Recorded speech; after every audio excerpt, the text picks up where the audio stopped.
मेरा नाम महज़बीन है और आज मैं जो कहानी आपको सुनाने आई हूँ वो काफी लोगों ने कई कई जगहों पर सुना होगा, लेकिन कई लोगों ने कुछ अलग तरीके से आपको बताया होगा, किसी ने कुछ अलग तरीके से।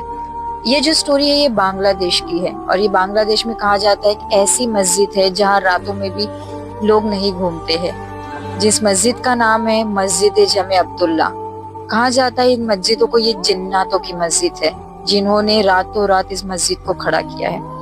इसकी हिस्ट्री में हम पीछे जाएंगे तो ये सन 1888 में इस मस्जिद को तामीर किया गया है और जिन्होंने बनाया है कहा जाता है वो एक मौलाना थे जो उस मस्जिद के आसपास रहते थे, जिनका नाम था मौलाना अब्दुल्ला। मौलाना अब्दुल्ला जिनके जो मस्जिद में जाते थे, नमाज वगैरह पढ़ते थे और कुछ नहीं।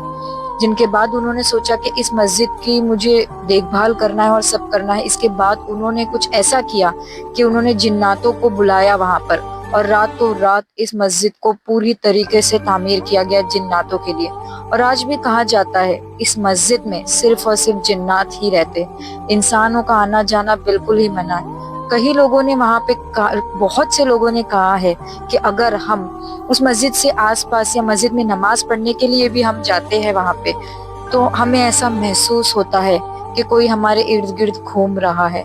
बहुत से लोगों ने उन्हें महसूस किया है, जिन्नातों को। और कई लोगों का, आसपास के लोगों का कहना है कि रातों के टाइम पे उस मस्जिदों में से आयतों की आवाजें आती है, कुछ ऐसे लोगों की जो दिखाई नहीं देते हैं। वो जिन्नातों को कहा जाता है कि वो वहां पे रहते और आयतें पढ़ते हैं। रात के समय किसी की भी हिम्मत नहीं होती उस मस्जिद में जाने की, और अगर किसी ने हिम्मत कर कर उस मस्जिद में चले भी गए और नमाज भी पढ़ लिया, अगर तुम्हारी नीयत साफ है तो तुम वहां से जिंदा वापस आओगे, और अगर तुम्हारी नीयत वहां पे साफ नहीं है तो तुम अपने साथ एक नई चीज को लेकर आओगे। लेकिन इस मस्जिद को जिन्नातों ने बनाया हुआ, पर जिन्नातों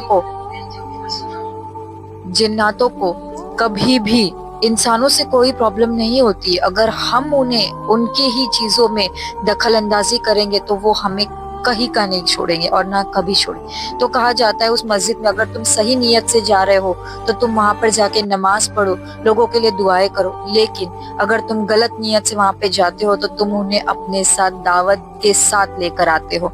तो मैं बस यही कहना चाहती हूँ। और ये मस्जिद लक्ष्मीपुरा इलाके में बनाई गई है। और मैं भी, आप इस कहानी को और इस स्टोरी को पसंद करते हो तो मेरे चैनल को लाइक और सब्सक्राइब जरूर करिएगा।